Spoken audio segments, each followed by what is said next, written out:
बिस्मिल्लाहिर्रहमानिर्रहीम। नाज़रीन अस्सलाम वालेकुम। मैं हूँ इमरान वसीम। नाज़रीन, प्रोग्राम में सबसे पहले इंतखाबात के हवाले से एक मुख्तसर सी ख़बर है।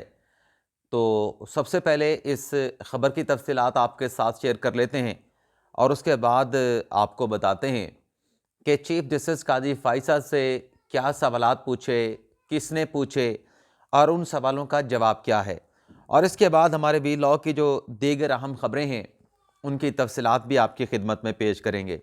लेकिन प्रोग्राम का आगाज़ करने से पहले आप तमाम दोस्तों से सपोर्ट की दरख्वास्त करेंगे कि चैनल को सब्सक्राइब करें, बेल आइकॉन का बटन भी प्रेस करें और अगर वीडियो आपको पसंद आती है तो अपने दोस्तों के साथ ज़्यादा से ज़्यादा शेयर भी करें और उनको भी लाइक करने का कहें। तो पहली खबर से नाज़रीन गुफ्तगू करने का आगाज़ करते हैं। इलेक्शन कमीशन ऑफ पाकिस्तान ने जो 8 फरवरी को इलेक्शन होने जा रहे हैं, उन इंतखाबात में रिटर्निंग अफसर की तैनातियों का जो प्रपोज़ल है वो इलेक्शन कमीशन ऑफ पाकिस्तान ने तैयार कर लिया है। और ज़रा ये बताते हैं कि 11 दिसंबर से अगले 3 से 4 रोज़ में इलेक्शन कमीशन इन जो तकर्रियाँ रिटर्निंग अफसरान की होनी हैं, इस हवाले से जो प्रपोज़ल तैयार किया गया है इसकी मंजूरी दे देगा। और मंजूरी होने के बाद जो रिटर्निंग अफसरान की जो तकर्रियाँ होनी हैं, उनके बाज़ाब्ता तौर पे इलेक्शन कमीशन की जानिब से नोटिफिकेशंस भी जारी कर दिए जाएंगे। ज़िले की सतह पे एक DRO होगा और इसके अलावा जो अपने कौमी और सूबाई असम्बली के हल्के हैं, उनके लिए अलग अलग जो है वो रिटर्निंग अफसरान की जो तैनातियाँ तकर्रियाँ जो है वो की जाएंगी। और जैसे ये नोटिफिकेशन तकर्रियों का जारी होगा, इसके बाद इलेक्शन कमीशन उन तमाम ब्यूरोक्रेट्स को जो ये खिदमात रिटर्निंग अफसरान की सर अंजाम देंगे, उनकी ट्रेनिंग करवाई जाएगी। अब यहाँ पे इलेक्शन कमीशन ब्यूरोक्रेसी से रिटर्निंग अफसरान लेने के जो मामलात हैं वो तकरीबन उनको तय कर चुका है, प्रपोजल तैयार हो चुका है, सिर्फ मंजूरी का अमल बाकी है। लेकिन इस दौरान जो पाकिस्तान तहरीक इंसाफ लाहौर हाई कोर्ट गई हुई है, अगर वहाँ से लाहौर हाई कोर्ट ने कोई हुक्म दे दिया कि रिटर्निंग अफसरान जुडिशरी से लिए जाएँ और बल्कि मुल्क भर में इसी तरीके से इलेक्शन करवाया जाए, तो क्या इलेक्शन ताख़ीर का शिकार होगा? ये नाज़रीन बड़ा अहम सवाल है। और भी बहुत सारी चीज़ें हैं, हल्का बंदियों को चैलेंज किया जा रहा है हाई कोर्ट में, वो भी एक हर्डल हो सकती है। लेकिन अल्लाह ना करे ऐसा हो कि 8 फरवरी से इलेक्शन जो है वो आगे जाएँ, क्योंकि अब जो सब्र है वो मेरे ख्याल से वो लोगों का जवाब दे चुका है। अब 8 फरवरी को लोग अपना जो हक़ राय-दही है उसको इस्तेमाल करना चाहते हैं। अब आ जाते हैं जो दूसरी खबर है कि जस्टिस काज़ी फ़ाइज़ा से सवालात पूछे गए। 8 सवाल नाज़रीन ये थे। इन सवालों का जवाब क्या है? काज़ी फ़ाइज़ा साहब की तरफ से तो सवालों का जवाब नहीं है, लेकिन हम हक़ाइक़ की रोशनी में जो फैक्ट्स हैं वो आपके सामने रख देंगे और कमोबेश यही उन्हीं 8 सवालों का जवाब होगा।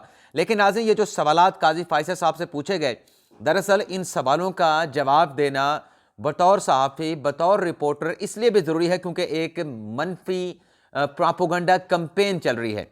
और ये कैंपेन चलाते हुए जिसने भी चलाई है, उसने साथ में ये भी कह दिया है कि जो जस्टिस काज़ी फ़ाइज़ा के चिमचे हैं वो इसका जवाब दें। बल्कि चिमचे नहीं, कुछ और इससे भी बुरा लफ्ज़ इस्तेमाल किया गया है। लेकिन मैं इतना कहूँगा कि इस तरह के अल्फाज इस्तेमाल करके लोगों को रोका जाता है कि वो हक़ाइक़ अवाम को ना बताएं, झूठा प्रोपेगेंडा चलता रहे, झूठी कैंपेन चलती रहे और उसको काउंटर सच के साथ ना किया जा सके। अब मैं सिर्फ हक़ाइक़ आपके सामने रखूँगा, उसको मानना ना मानना आप देखने वालों की अपनी ज़िम्मेदारी है। सबसे पहले तो नाज़रीन, ये सवालात पूछे किसने थे ये आपको बता देते हैं। ये नाज़रीन ट्विटर x.com पे एक ट्विटर हैंडल चलाते हैं। ज़्यादा इनके कोई सब्सक्राइबर भी नहीं है, मतलब फॉलोअर भी नहीं है, कोई 9 साढ़े 9 हज़ार के करीब है।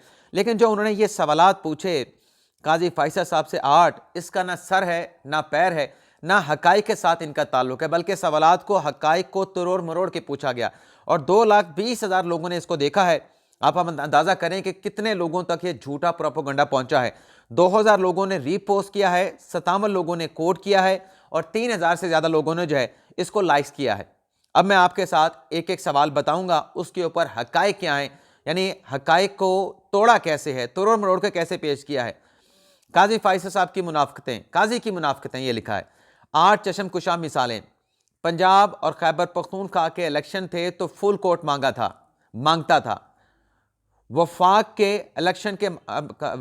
इलेक्शन का मामला हुआ तो 3 रुकनी बेंच से मामला चलाया गया। अब काज़ी फ़ाइज़ा, वो जो बेंच पंजाब और KPK के इलेक्शन के हवाले से बना था, उसमें काज़ी फ़ाइज़ा शामिल ही नहीं थे। उसमें काज़ी फ़ाइज़ा ने फुल कोर्ट नहीं मांगा था। उसमें जो उस बेंच के अरकान थे, मंसूर अली शाह थे, बाकी जजेस थे, जमाल खान मंदुखेल थे, उन्होंने कहा था कि फुल कोर्ट बनाएं। काजी फैसल साहब ना बेंच में थे, ना कोई ऐसा खत लिखा था कि यह हसास मामला है आप फुल कोर्ट बनाएं, ऐसा कोई खत भी नहीं था। और उससे हटके वो फुल कोर्ट बनाने के उस इलेक्शन के मुकदमे में उस वक्त के अटर्नी जनरल ने, जो कि अभी भी मेरे ख्याल में अटर्नी जनरल नहीं उस वक्त थे, दूसरे अपने शहजाद इलाही साहब, उनकी तरफ से दरख्वास्त की गई थी। वफाकी हुकूमत ने दरख्वास्त की थी। क्या वफाकी हुकूमत की फुल कोर्ट की दरख्वास्त करना काजी फाइज साहब मुतालबा कर रहे थे? यानी देखें ना कि हकाइक को कैसे तोड़ा गया। और वफाक का जब ये इलेक्शन का मामला आया तो फिर 3 रुकनी बेंच से चलाया गया। पीटीआई के वकील मौजूद थे, पीटीआई के वकील के साथ सुप्रीम कोर्ट बार के वकील मौजूद थे। उनसे पूछा गया कि अगर आप कॉन्स्टिट्यूशन की इंटरप्रिटेशन चाहते हैं तो हम लार्जर बेंच बनाएंगे, प्रैक्टिस एंड प्रोसीजर के तहत इस पर लार्जर बेंच बनना चाहिए। ये काजी फाइसा ने कहा, अतर मिनल्ला ने कहा, अमीनुद्दीन खान साहब ने कहा। लेकिन काजी फाइसा साहब ने कहा कि अगर आपको फैसला चाहिए, इलेक्शन की डेट चाहिए, तो फिर हम आपको इलेक्शन की डेट के हवाले से इलेक्शन कमीशन और सदर के माबैन जो है फैसिलिटेशन का रोल अदा करके आपको तारीख ले देते हैं। तो पीटीआई के वकील ने कहा, सुप्रीम कोर्ट बार के वकील ने कहा, बाकी दरखास्त गुजारों ने कहा हमें इंटरप्रिटेशन नहीं चाहिए, हमें तारीख चाहिए। तो करते ना लार्जर बेंच बनाने का मुतालबा, नहीं किया। तो यहां पर भी झूठ बोला जा रहा है दूसरे सवाल में। तो नहीं, दूसरा सवाल यह है कि जब खुद चीफ जस्टिस है तो हर दूसरे हफ्ते चीफ जस्टिस को खत लिखता था, जो चीफ जस्टिस तक पहुंचने से पहले मीडिया तक पहुंच जाता था। अब यहां पर भी हकाइक को तोड़ा गया है, मरोड़ा गया है। कैसे नाज़रीन? काजी फाइसा साहब के जो खत जाते थे, आज भी आप निकाल के देखें, काजी फाइसा सरबे मोहर खतूत नहीं भेजते थे। वो खतूत जब भेजते थे, यानी चीफ साहब को भेजा जाता था। अगर सुप्रीम जुडिशल काउंसिल का मामला है या किसी बेंच का मामला है तो चीफ को भेजा जाता था, चीफ के साथ अटॉर्नी जनरल को भेजा जाता था, पाकिस्तान बार काउंसिल के वाइस चेयरमैन को भेजा जाता था। और इस तरह से जो मुतलका लोग होते थे, यानी अगर जुडिशल कमीशन की बात हो रही तो वजीर कानून को भी भेजा जाता था। और वो लेटर जब निकल के, यानी मिसाल के तौर पर काजी फाइज अपने चीफ साहब के पास गया तो उनके सेक्रेटरी ने देखा, फिर चीफ साहब बंदियाल साहब को पेश हुआ, अटॉर्नी जनरल के पास अगर वो लेटर काजी फाइज साहब का गया तो उनके सेक्रेटरी के पास गया, सेक्रेटरी के पास से निकल के फिर अटॉर्नी जनरल के पास गया, सुप्रीम कोर्ट बार के सदर के पास गया, वाइस चेयरमैन के पास गया। कितने लोगों के पास खत जाता था? तो उसकी अगर लीकेज होगी तो काजी फाइसा जिम्मेदार था। और इमरान खान साहब ने जो खत लिखा, और उसमें एक और चीज़ भी है, एक और पॉइंट भी रह गया। काजी फाइसा साहब जो खत लिखते थे, अपना नाम लिखते थे, पता होता था कि काजी फाइसा साहब ने भेजा है। यहाँ पे जो इमरान खान साहब ने लेटर भेजा, कोरियर के जरिए बंद लिफाफे में भेजा, और उसमें क्या कहा? उसमें इनको अक्ल की बात की गई कि भाई खत एक सियासी जमात का लगता है, इसमें कोई राब्ता करने के हवाले से किसी का नाम ही नहीं लिखा गया। भाई किसने लिखा है, किस वकील ने तैयार किया, किसकी तरफ से है? अगर इमरान खान की तरफ से था, क्योंकि इमरान खान साहब तो जेल में हैं, तो उस लेटर के ऊपर जो इमरान खान साहब ने जेल से भेजा, उसके ऊपर जेल सुपरिटेंडेंट की मोहर होनी चाहिए। वो फेक लेटर था, इमरान खान साहब के नाम से लिखा गया फेक लेटर था। दिखा दें उस खत के ऊपर कहीं जेल सुपरिटेंडेंट अडयाला जेल की कोई स्टैंप लगी हो? नहीं है। वो सिर्फ मीडिया हाइप क्रिएट करने के लिए। और उसमें भी लेटर के अंदर भी मुस्तरद नहीं किया, क्या उनसे कहा गया अपने वकीलों से, जो मैं उसको डीकोड करके पढ़ता हूं जिस तरीके से, इसके हवाले से आप लेटरबाजी करने के बजाय आप पटिशन दायर करें सुप्रीम कोर्ट में, आप पटिशन दायर करें। ऐसे केसेस सुने जा रहे हैं। अगला सवाल सुने नाज़रीन। जब चीफ जस्टिस नहीं थे तो 6 घंटे लापता रहने वाले मतीउल्लाह जान के घर पहुंच गए। खुद चीफ जस्टिस बना तो दर्जनों सियासतदानों के अगवा पर खामोश हैं, बल्कि लापता अफराद की पटिशन भी वापस करती है। यहां पर भी हकाइक को फिर जो है हकाइक की तरह बयान नहीं किया गया। जब मतीउल्लाह जान अगवा हुए थे तो यही जो आप सवाल पूछ रहे हैं लौंडे लपाड़े, वो कह रहे थे अगवा नहीं हुआ, झूठा ड्रामा है। आज मान रहे हैं कि वो मतीउल्लाह जान अगवा हुआ था। और आगे जब कहते हैं कि जब खुद चीफ जस्टिस बना तो दर्जनों सियासतदानों के अगवा पर खामोश है। दर्जनों सियासतदानों के अगवा के हवाले से जो पिटिशन आई है उस पर ऑब्जेक्शन लग के अपील फाइल हो चुकी है, वो वापस नहीं हुई। और जहां तक लापता अफराद का मामला है, लापता अफराद के हवाले से केस इस्लामाबाद हाई कोर्ट में सुना जा रहा है। वहां पे वजीर आजम को बुलाया जा रहा है, वहां पे वजीर दाखिला को बुलाया जा रहा है। पंजाब और केपीके के इलेक्शन में मोस्टली जजेस ने क्यों मुखालफत की थी कि पहले हाई कोर्ट और पेशावर हाई कोर्ट को फैसला करने दें। तो क्या आज उससे हट के जो पहले जिसकी बात की नफ़ी की गई कि हाई कोर्ट और केपी के इंतखाबात के हवाले से फैसला करें, तो क्या आज फिर वो उल्टी गंगा बहा के लापता अफराद के ऊपर भी डायरेक्टली सुप्रीम कोर्ट फैसला करे? पहले हाई कोर्ट का फैसला तो होने दें, फिर यहां पर भी फैसला हो जाएगा। आगे सुने। जब चीफ नहीं था, रजिस्ट्रार ऑफिस के अख्तियारात पर एतराज़ था कि यह कैसे काबिल समात होने का फैसला करता है। खुद चीफ जस्टिस हैं तो बजरिया रजिस्ट्रार पटिशन को काबिल समात करार दिलवा रहा है। यहां पर भी गलत है। ये आर्टिकल 184(3) की पटिशन की नाज़रीन बात हो रही है।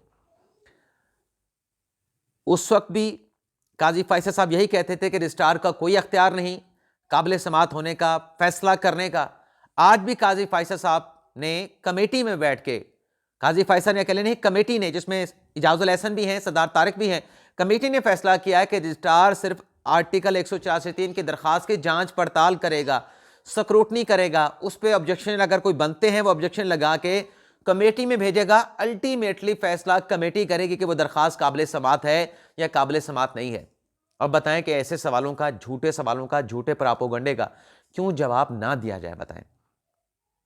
और लोग भी उनके पीछे चल पड़ते हैं जो इस तरह के झूठ बोलते हैं। आगे सुने नाज़रीन, 5वां सवाल। अपने खिलाफ रेफरेंस आया तो रेफरेंस के खिलाफ पटिशन में फुल कोर्ट बनवाया और मर्जी के जजेस डलवाए। यानी अपने खिलाफ रेफरेंस आया तो फुल कोर्ट बनाया और मर्जी के जजेस उसमें डलवाए। खुद चीफ जस्टिस हैं तो मज़ार नकवी अली अकबर नकवी के रेफरेंस के खिलाफ पटिशन को 3 रुकनी हमख्याल बेंच के सामने लगा दिया। अब ये सुने नाज़रीन, ये मैं आपको दिखाता हूं। जब काजी फैसल साहब ने पटिशन दायर की तो उस पर 7 रुकनी बेंच बना था। पहले उमर अता बंदियाल साहब थे, मकबूल बाकर साहब थे, मंजूर मलिक साहब थे, सरदार तारिक मसूद साहब थे, फैसल अरब थे, इजाजुल एहसन थे, मजहर आलम मियाँ खेल थे। तो इनमें से 2 जजेस पे काजी फैसल साहब ने एतराज़ उठाया था कि इजाजुल एहसन और सरदार तारिक मसूद मेरा केस ना सुने, ये अलग हो जाएं। तो ये फुल कोर्ट नहीं था, ये 7 रुकनी लार्जर बेंच था। तो ये जो जजेस उससे अलग हो गए थे बेंच से, इजाजुल एहसन, सरदार तारिक मसूद, और पीछे बचे थे उमर अता बंदियाल, मकबूल बाकर, मंजूर मलिक, फैसल अरब और जस्टिस मजहर आलम मियाँ खेल। ये 5 रुकनी बेंच बना था। और फिर दोबारा बंदियाल साहब ने भेजा था कि चीफ साहब को, गुलजार साहब को, ये मामला कि इसके ऊपर अपने आसिफ सईद खोसा साहब को कि दोबारा से लार्जर बेंच बनाएं। तो फिर दोबारा से उस पर लार्जर बेंच बना था। उस लार्जर बेंच में नाज़रीन देख लें कौन कौन शामिल था जो कह रहे हैं कि अपनी मर्जी का फैसला दिया, मर्जी के जजेस चलवाए। तो देखते जाएं और सुनते जाएं कि किस जज ने क्या फैसला दिया था। उमर अता बंदियाल जो लार्जर बेंच बना 10 रुकनी है, फुल कोर्ट, इसको नहीं कहते, फुल कोर्ट वही होती है जो 17 की होती है, लेकिन इसको भी बहुत सारे कहने वाले लोग फुल कोर्ट भी कहते हैं जब 10 रुकनी बेंच बन जाता है। उमर अता बंदियाल काजी साहब के खिलाफ फैसला दिया, मकबूल बाकर काजी साहब के हक में फैसला दिया, एक जज ने। मंजूर मलिक काजी साहब के खिलाफ फैसला दिया, फैसल अरब काजी साहब के खिलाफ फैसला दिया, मजहर आलम मियाँ खेल काजी फैसल के खिलाफ फैसला दिया, सजाद अली शाह काजी फैसल के खिलाफ फैसला दिया, सैयद मंसूर अली शाह काजी फैसल के हक में फैसला दिया, मुनीब अख्तर काजी फैसल के खिलाफ फैसला दिया, याया अफरीदी काजी फैसल के हवाले से कोई फैसला नहीं दिया, लेकिन बार की पिटिशन को एक्सेप्ट कर लिया। 3 जजेस, सिर्फ 3 जजेस ने काजी फैसल साहब के हक में डायरेक्टली इनडायरेक्टली फैसला दिया। काजी अमीन काजी फैसल के खिलाफ फैसला दिया। तो जो जजेस डलवाए थे अपनी मर्जी के, वो तो उनके खिलाफ फैसला दे रहे थे। पहले राउंड में तो सारा फैसला उनके खिलाफ आया था। वो तो जब काजी फैसल साहब ने जब देखा कि रेफरेंस उड़ गया है और फिर हमारा मामला भेज दिया FBR के पास। वैसे इन 10 जजेस ने ये तो ज़रूर किया था, ये भी मानना चाहिए कि उस रेफरेंस को जो इमरान खान साहब ने भेजा था उसको कलअदम करार दिया था, उठा के रद्दी की टोकरी में फेंक दिया था। लेकिन मामला जो था कि 7 जजेस ने वो FBR को भेजा था, 3 जजेस ने कहा था कि FBR को हम नहीं भेजते, FBR जाने और काजी जाने, उनकी अहलिया जाने, जब वो खुद एक्शन लेके कार्रवाई करे, हमें डायरेक्शन देने की जरूरत नहीं। तो फिर जब इसमें रिव्यू में आए तो मामला फिर पलट गया। जब कानून सामने रखा गया, भाई कानून तो आपको यह करने की इजाजत ही नहीं देता, तो उसके ऊपर फिर बाद में 6-4 से काजी फैसल साहब के हक में फैसला है। तो ये सवाल भी गलत। अगला सुने नाज़रीन, अब कहां तक पहुंचे थे। हाँ मज़ार नकवी साहब को जी 3 रुकनी बेंच बना दिया। मज़ार नकवी साहब को अगर 3 रुकनी बेंच पे एतराज़ है तो वो जाके एतराज़ कर देंगे बेंच में 15 दिसंबर को और कहेंगे फुल कोर्ट बना दें। आप मामले लगते हैं अगर मज़ार नकवी साहब को ये बेंच एक्सेप्टेबल हुआ। फिर आगे सुने, अगर नहीं भी हुआ तो वह एतराज़ कर सकते हैं, कह सकते हैं फुल कोर्ट बनाए। आगे सुने नाज़रीन, जब चीफ नहीं था तो कहता था मुकदमा पनामा का था और फैसला गैर मुतलका इकामे पर आया, जबकि खुद फैज़ाबाद धरने के मुकदमे में 2014 के धरने को घसीट आया। बहरिया टाउन के मुकदमे में 190 मिलियन पाउंड का केस ले आया। फैज़ाबाद केस की नजरसानी के केस में 9 मई का मामला ले आया। अब सुने नाज़रीन, यहाँ पे हकाइक को कैसे तोड़ा मोड़ा गया। ये तो हकीकत है कि पनामा से कामा निकाला गया, ये भी हकीकत है। और आगे सुने, यहाँ पे कहा गया कि खुद फैज़ाबाद धरने के मुकदमे में 2014 के धरने को घसीट लाया। वो हवाला क्यों दिया गया? वो हवाला इसलिए दिया गया कि जो सड़कें बंद करके लोगों के बुनियादी हकूक़ की खिलाफ वर्जी होती है, ये जो सड़कें बंद करके, रास्ते बंद करके, जो इमलाक को नुकसान पहुंचा के, जो रास्तों की बंदिश करके जो मुल्क का निज़ाम मफलूज कर दिया जाता है, मुल्क का कितना नुकसान होता है, इस हवाले से रियासत कोई पॉलिसी बनाए, उसका इसलिए हवाला दिया गया। पीटीआई के खिलाफ कोई डायरेक्शन तो नहीं थी कि पीटीआई की क़यादत को लटका दें आप चौराहों पे। अली जफर साहब आए थे ना नजरसानी में, क्यों फिर नजरसानी वापस ले गए? कॉन्टेस्ट करते जब अदालत ने कहा भी आपके खिलाफ कोई ऐसी ऑब्जर्वेशन नहीं है, सिर्फ एक वाक़े का जिक्र किया गया है कि रियासत को इन मामलों को कैसे डील करना है, इस हवाले से मैकेनिज्म बनाएं ताकि मुल्क की मईशत का नुकसान ना हो। यही बात करना क्या गलत थी? आगे सुने, सबसे बड़ा इसमें जो प्रोपेगेंडा, बहरिया टाउन के मुकदमे में 190 मिलियन पाउंड का केस लिया है। वो 190 मिलियन पाउंड सुप्रीम कोर्ट में आए थे, वो सुप्रीम कोर्ट में आए थे मेरे भाई, सवाल पूछने वाले मेरे भाई, सुप्रीम कोर्ट में आए थे। सुप्रीम कोर्ट ने कहा कि ये किन लोगों ने भेजे हैं, ये तो बरतानिया में ब्लैक मनी के तौर पे पकड़े गए थे, हमारे अकाउंट में क्यों जमा करवा दिए गए? वापस कर दिए। उस पर कोई मलिक रियाज के खिलाफ केस तो नहीं बनाया, सिर्फ पैसे वापस किए, भी रियासत ले, जिसके हैं वो जाकर रियासत से मांगे जाके। आगे सुने, जब चीफ नहीं था तो कहता था, हाँ एक और चीज भी है, फैजाबाद धरने केस की नजरसानी में 9 मई का वाक़या ले आया। 9 मई के वाक़े का क्या जिक्र किया? क्या 9 मई के लोगों को फांसी पे चढ़ा दो? ये कहा, यही कहा ना कि अगर फैजाबाद धरना केस के फैसले पर अमल दरामद होता तो 9 मई का वाक़या भी ना होता। और उसने क्या जिक्र किया? और तो कुछ भी नहीं लिखा उसने। आगे सुने 7वां सवाल, जब चीफ नहीं था तो कहता था कि आइन में सुप्रीम कोर्ट का अमल दरामद बेंच की गुंजाइश नहीं, खुद चीफ बना है तो फैजाबाद धरने केस की अमल दरामद बेंच बनाकर बैठा है। ये भी झूठ है।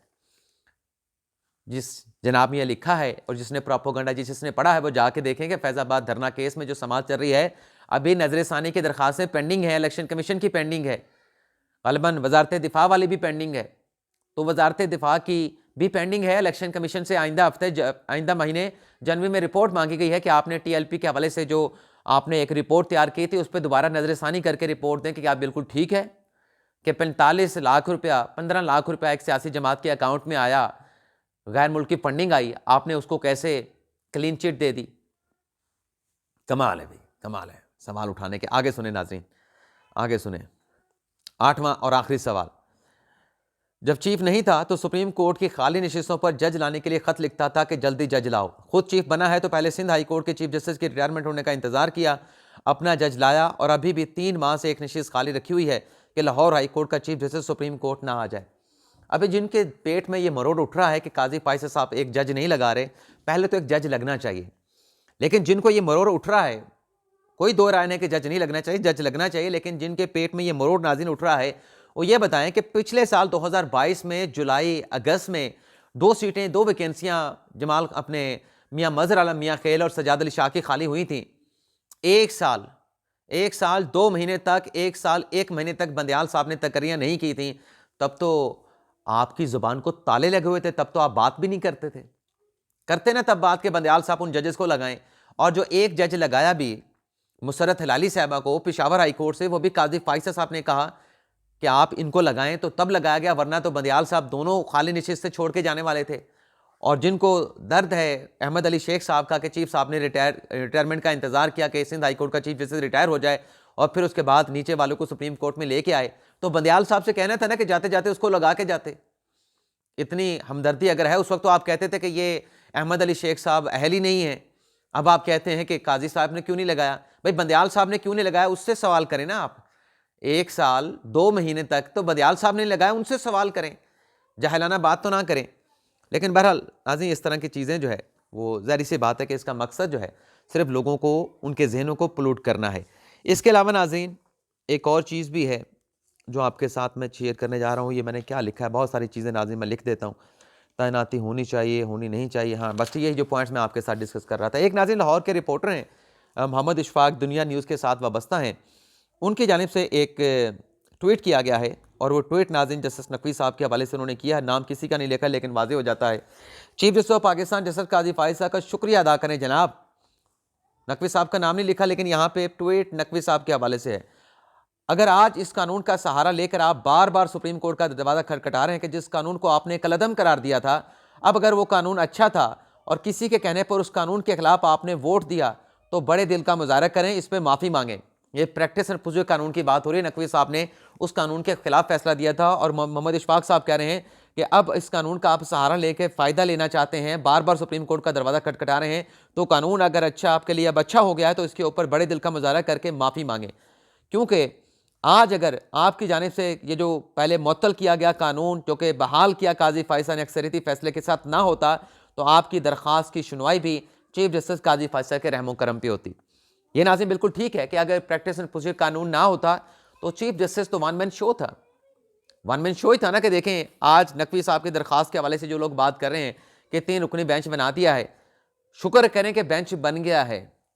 अभी तो शुरू हुई है नकवी साहब के खिलाफ प्रोसीडिंग सुप्रीम जुडिशल काउंसिल में, उस पर नकवी साहब दरख्वास्त लेके आए आइनी दरख्वास्तें जो कि फ़िक्स होना बिल्कुल उनका हक बनता है प्रैक्टिस प्रोसीजर के मुताबिक। लेकिन जो लोग ये सवाल कर रहे हैं वो ये बताएं, शौकत अजीज सिद्दीकी ने तो 2018 में कॉन्स्टिट्यूशन पिटीशन दायर की थी जब वो बरतरफ हुए थे, उसकी पिटीशनों क्या आज तक क्या बना?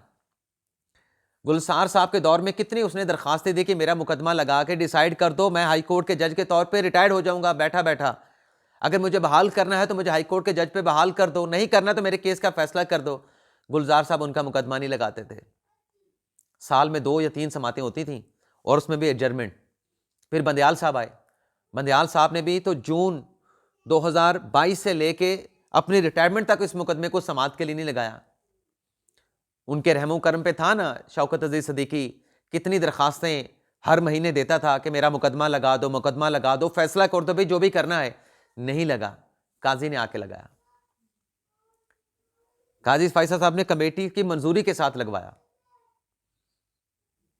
लेकिन बस वो झूठ की भी कोई हद होती है। इसके अलावा नाज़रीन बुशरा अपना एक और यू टर्न की खबर है।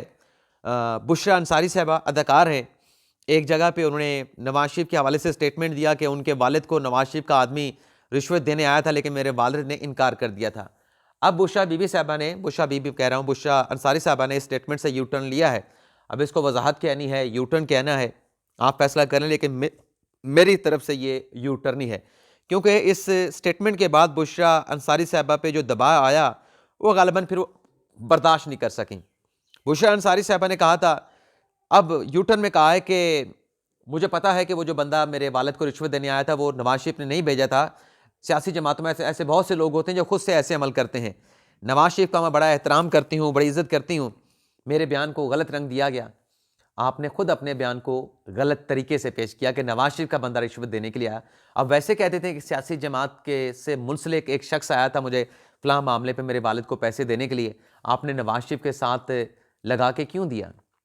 क्योंकि उसमें बज़ाहिर बदनीयती थी। और फिर आप कहती हैं कि सारे हमारे लीडर हैं, इमरान खान भी हमारा लीडर है, नवाज शरीफ भी लीडर है, ज़रदारी भी लीडर है। तो जो कुछ कह रही हैं लोगों को समझ आ रहा है। इजाज़त चाहते हैं नाज़रीन।